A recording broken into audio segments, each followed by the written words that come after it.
Veus, la Direcció General d'Igualtat de la Generalitat ha obert un expedient informatiu al professor de Filosofia de l'Institut Samuel Gili Gaya de Lleida, acusat pels alumnes d'haver fet un discurs homòfob durant una de les seves classes, dient frases com que ser homosexual és antinatural i que l'homosexualitat és una malaltia. Arran de la denúncia presentada per l'entitat Colors de Ponent, ara s'ha obert un procediment que podria suposar una sanció d'entre 300 i 1.700 euros per al docent.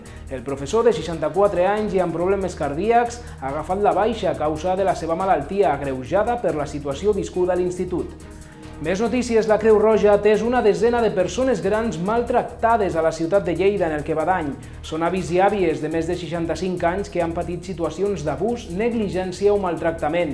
Els voluntaris de la Creu Roja han tramès consells de seguretat i prevenció a més de 200 persones mitjançant una campanya telefònica per tal de protegir a les persones grans que han estat maltractades. El maltractament de la gent gran és una problemàtica social que afecta la salut i els drets humans de milions d'ancians a tot el món.